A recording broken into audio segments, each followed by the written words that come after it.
Hello, my name is Ben Lovegrove, and in this video I'm going to explain why you should go for a flight in a gyrocopter and where you can do so. If you want to jump straight to the links, then you'll find them in the description area beneath this video. So far I've had 2 flights in a gyrocopter. The first was with Steve Boxall of Popham Gyros when he was based in Old Sarum, Wiltshire, and before he moved the operation to Popham airfield in Hampshire. We took off on a cool June day a few years ago and enjoyed a very pleasant experience flying over Wiltshire and taking in some of the landmarks. The second was earlier this year when I was invited up by James Ketchell, who, as I narrate this video, is flying over Russia in the 2nd month of his around the world trip in a Magni M16 Autogyro. You'll find an introductory video about him and his around the world trip in my YouTube channel. I loved both experiences, and if I could afford to, then I would learn to fly these wonderful machines. Meanwhile, why not treat yourself or someone special in your life to the same never to be forgotten thrills?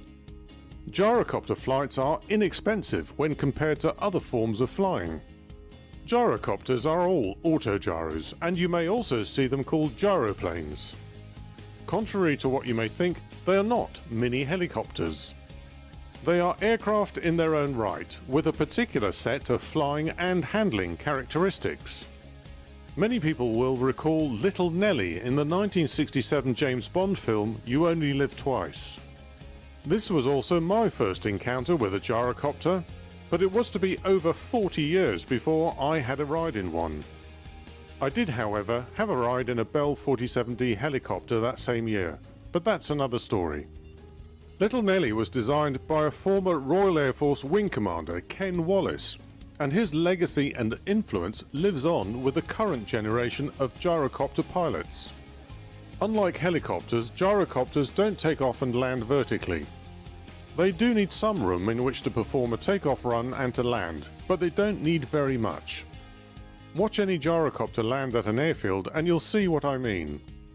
They are definitely STOL, short takeoff and landing aircraft. As with any aircraft, their range varies according to the number of people aboard, size and power of the engine, and the wind and weather conditions. If a trial flight gives you the taste for more, then you can start considering the path to obtaining a PPLG, that is, a private pilot's license gyrocopter.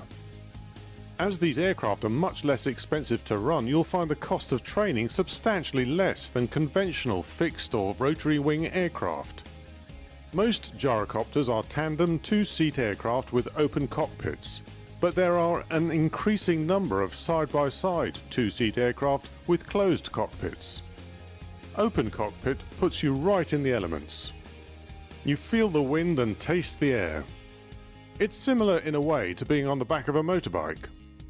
Closed cockpits are more cozy and there's obviously less noise, and you can fly more comfortably in colder air.